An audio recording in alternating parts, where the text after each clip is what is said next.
Thank you, Archer, and good morning. Well, as you realise, I'm Jane Lennon, a founding member of Australia ICOMOS and an adjunct professor in cultural heritage at the Centre for Asia Pacific at Deakin University in Melbourne.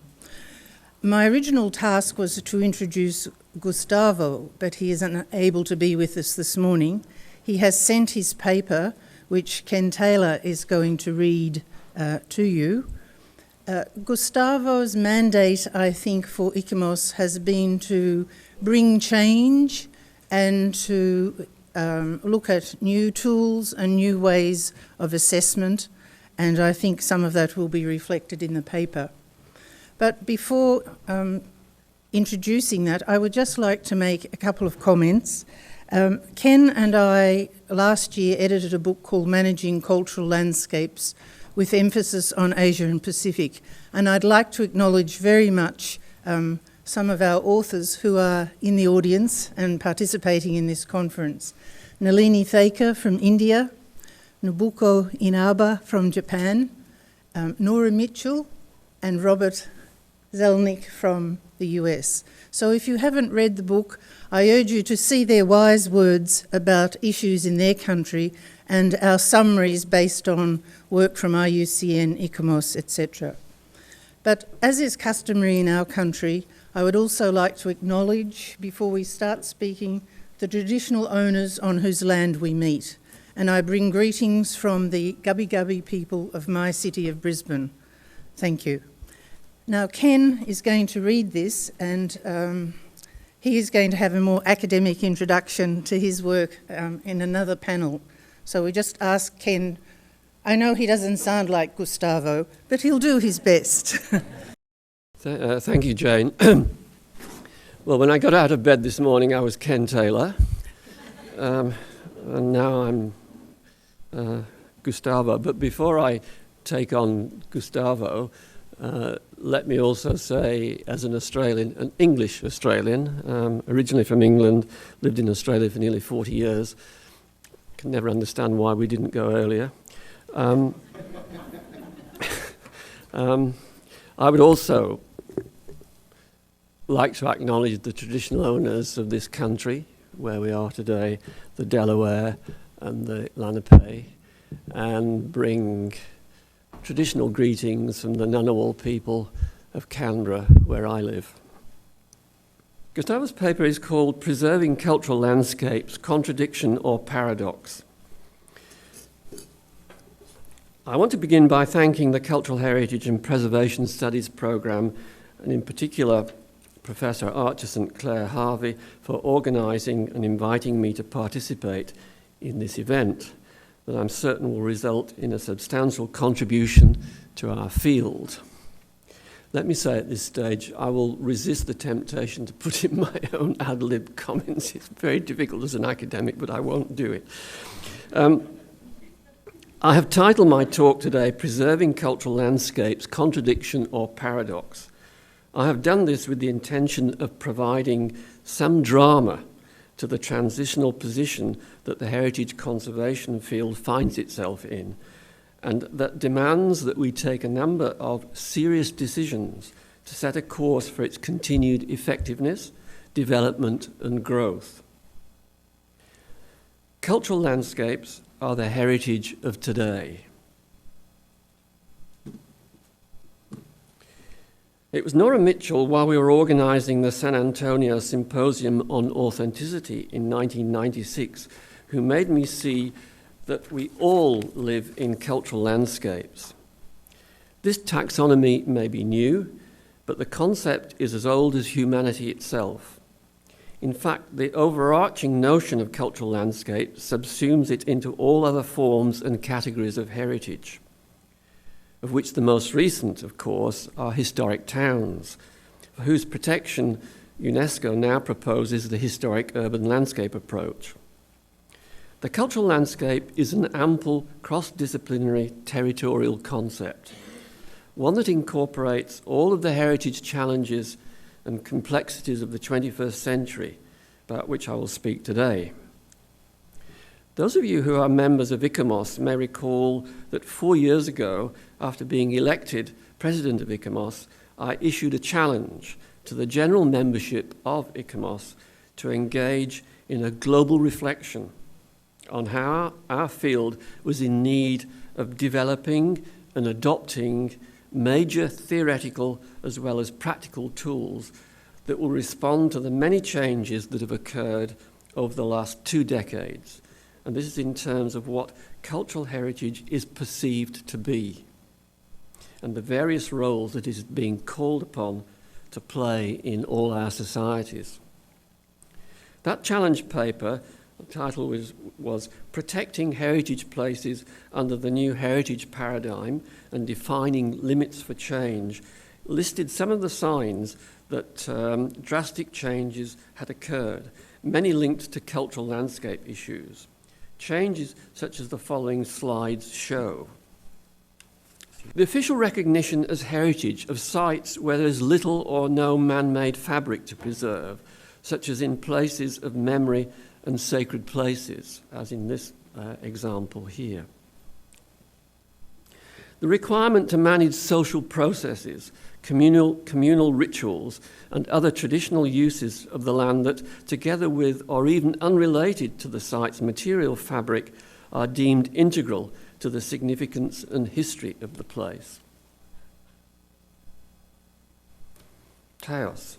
Proposals by development agencies and local governments that by prioritising social, economic and political values, we may foster the use of heritage places as tools for economic development and poverty reduction, with conservation becoming one among other ancillary objectives.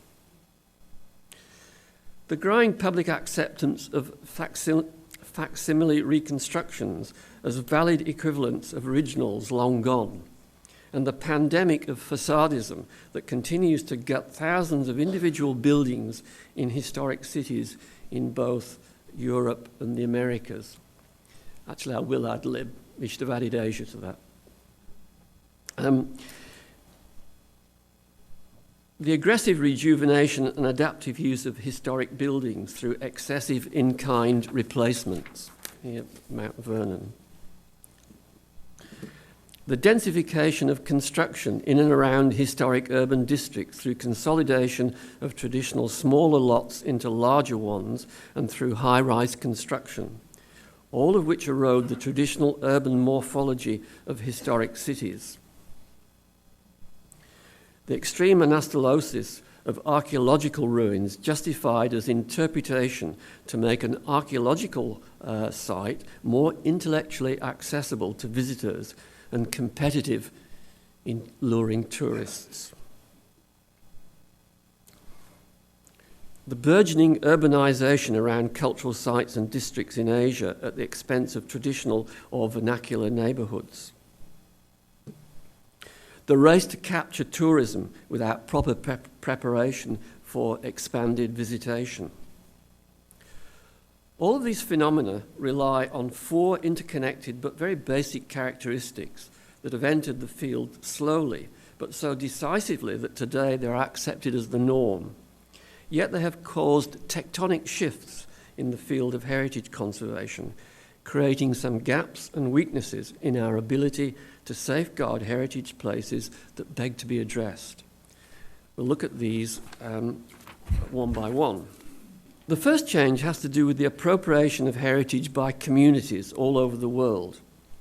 In retrospect, this was inevitable in an increasingly democratized world, but we must also bear in mind that since the genesis of our movement in the 19th century, we have emphasized the concept of heritage as communal property by coining the term cultural heritage, which we did to underline the fact that by being the inheritance of an entire cultural community, these special buildings and places should be under the jurisdiction of government as the best possible agent to defend the public good. Lastly, the process was accelerated by the many decades of effort on the part of the heritage community to bring about greater public awareness and support for conservation. We succeeded admirably in spreading the faith and getting the public to embrace our cause. But what we did not anticipate was for communities of stakeholders to demand that we specialists involve them in the decision-making process that had until then been the domain of the specialists. And here a little smile will come over my face. Some of us in this room may be old enough to remember the intellectual upheaval caused by Australia ICOMOS when it adopted the Borough Charter in 1979. I'm sorry, Jane looked at me and I'm immediately laughing. Not at Jane, but with her. It called for community consultation and input. This concept, now so commonplace, was extremely novel then, especially in the non-Anglo-Saxon world, where public participation in the political arena is channeled in more indirect ways. Even today, the input of community is perceived by some of our more conservative ICOMOS members as a threat,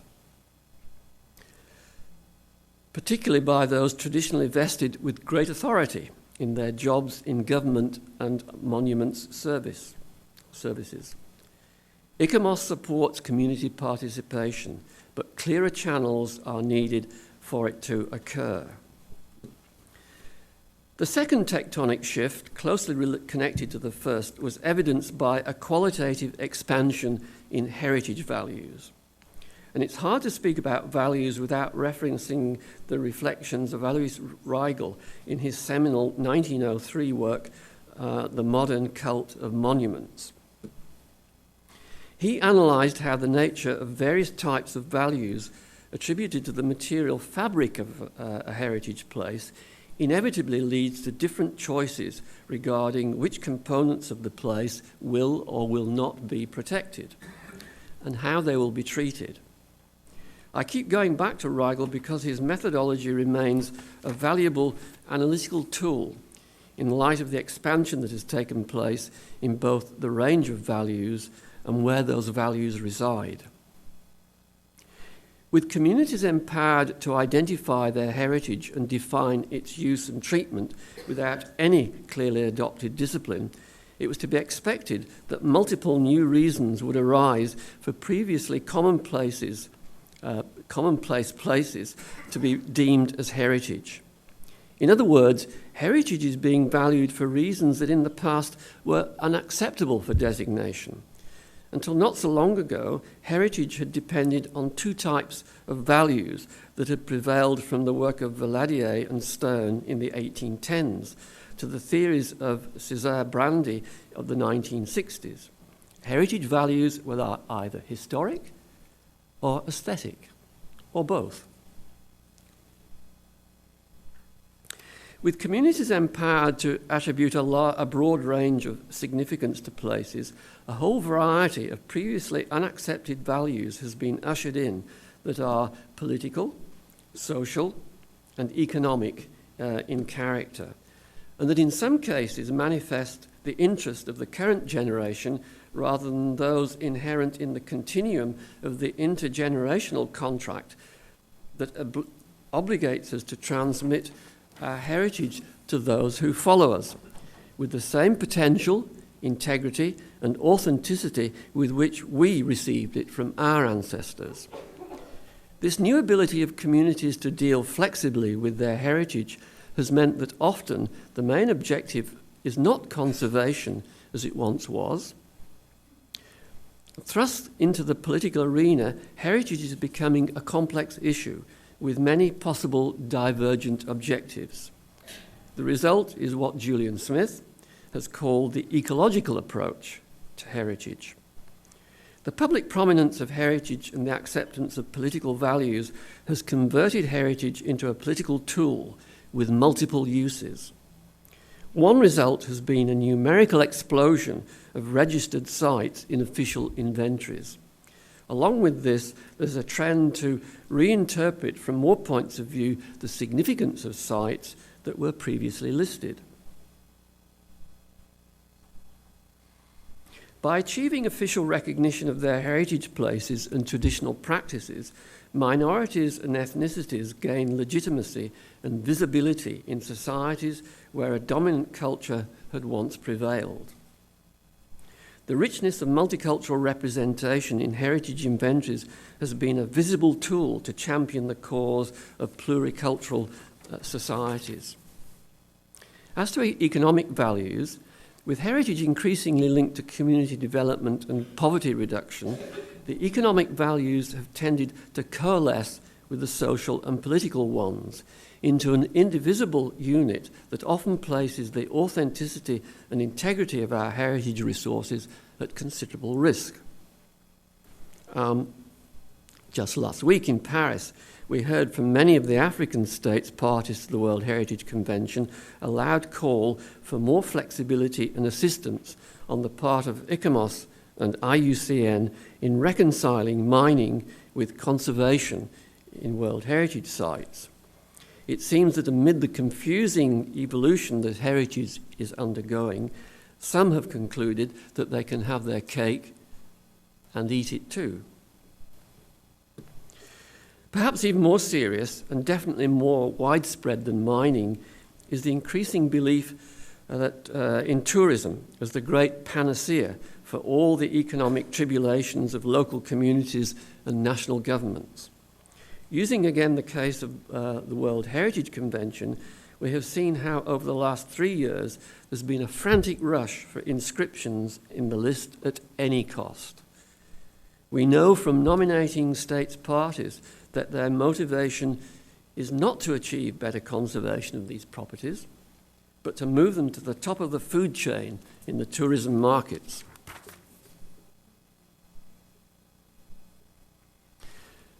The third and perhaps the most subtle of the changes that has been the emergence of intangible concepts as repositories or vessels of the values that render a place as heritage. For a century and a half, and culminating with the Venice Charter, the modern heritage field was shaped by assumption that most of the values and significance of a place rested in its physical and material attributes. Guided by this notion, a long list of mostly European practitioners and theorists developed an approach to conservation that gained universal acceptance in the Western world. It's what Julian Smith has termed as the curatorial approach to heritage, in contrast to the ecological one. Without getting into a detailed description of this long process, suffice it to say that the curatorial approach is closely related to the methodologies of object conservation and the curation of collections, with the single goal of preventing changes in the form, materials, and craftsmanship of a place. We literally put buildings in glass cases to protect their materials from deteriorating. In 1994, the Nara Convention on Authenticity and its resulting document, the Nara Document on Authenticity, brought in a whole new universe of possibilities that expanded and at times even cancelled the prevailing Eurocentric curatorial approach to heritage conservation. It also shattered once and for all the notion that there are universally accepted cultural principles for heritage identification and treatments. Nara demonstrated that the significance and authenticity of a heritage place must go beyond the strictly material focus on its form, materials, craftsmanship, and setting to include a much broader set of vessels of value, a number of which are intangible in nature and that have been itemised in the World Heritage Operational Guidelines. Form and design, materials and substance, use and function, traditions, techniques, management systems, location and setting, language and other forms of intangible heritage, spirit and feeling, and other internal and external factors. 7 years before NARA, however, the methodologies endorsed in the 1987 ICOMOS Washington Charter for Historic Towns, though mostly directed at the treatment of the physical attributes, that's the urban grid and the buildings and so on, introduced concerns for intangible attributes. In Article E, there's reference to the various functions that the town has acquired over time. And this identifies the historic character of the town or urban area and all those material and spiritual elements that express this character as the conservation goals, including most significantly the various functions that the town has acquired over time. Of note also has been the rise of interest in the vernacular. The vernacular embraces not only a physical form and fabric of buildings, structures and spaces, but the ways in which they are used and understood, and the traditions and intangible associations we attach to them. Instrumental in enlarging the range of vessels of value from static materials to intangible dynamic concepts came with the 1999 Charter for the Conservation of the Built Vernacular Heritage, two of whose conservation principles are worthy of our attention because of their role in further distancing the paradigm shift away from the curatorial approach. And here is an extract from the Vernacular Heritage Charter, Built Vernacular Heritage Charter.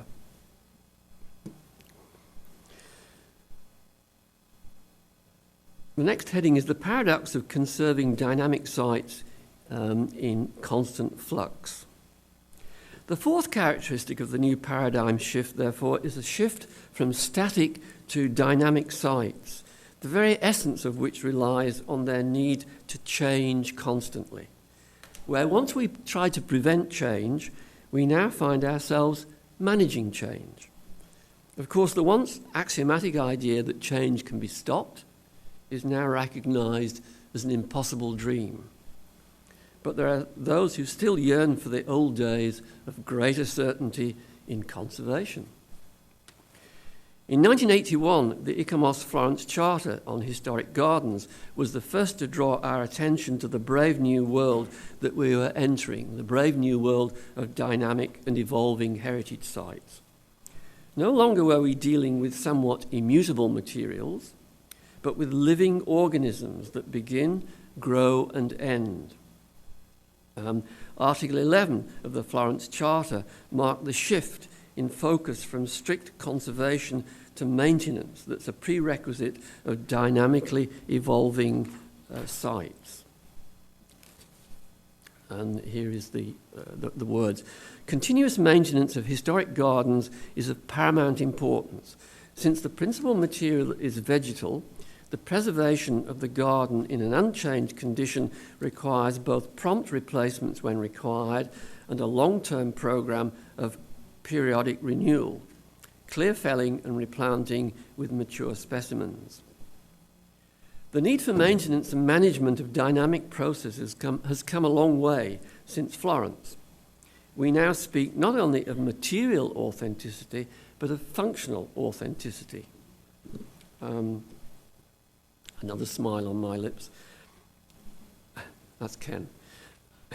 The most intriguing example of the recognition of functional authenticity and value resting on intangible concepts is the World Heritage Site of Sydney Opera House. Its inscription indicates that the outstanding universal value resides equally on the material aesthetic forms and on the ability of the place to function as a major performing arts centre. If I may be allowed an ad lib here, let me say, as an Australian, with a daughter who's an actress, one of her first big roles was at the Sydney Opera House, and I can tell you what a thrill it was to go inside that magnificent building, not only to see your daughter, but to be in that building. What this means is that the building's interiors may be altered and changed quite considerably, but within an agreed set of principles, without diminishing its overall significance, as long as those changes respond to the demands imposed by the constantly evolving technology of musical and performing arts presentations. We have indeed come a long way from the curatorial approach.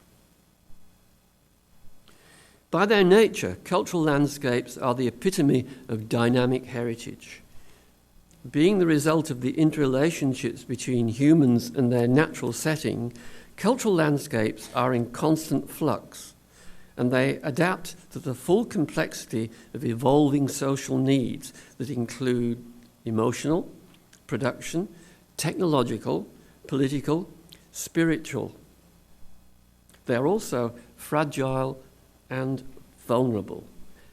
How then is all this a challenge? If we look at the curatorial approach, it's evident that it had become deeply embedded in institutions, in practice, in legislation, and in training, and in fact still is.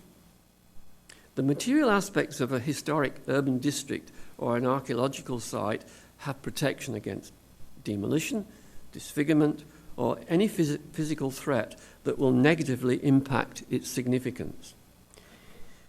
In comparison, I recall the model of Chinatown in San Francisco, where there's no protection for the historic land uses and occupation by a specific ethnicity that render it important. This makes sense, but it does place the conservation community in a weakened position. In a democratic society, we cannot force people from living in a place, nor can we prevent outsiders from moving in. Somehow we are managing in protecting the new heritage paradigm, but we do it mostly by developing strong arguments to use in the political arena, and not so much by relying on support from the law and specialised institutions. This is probably the way of the future. Thank you.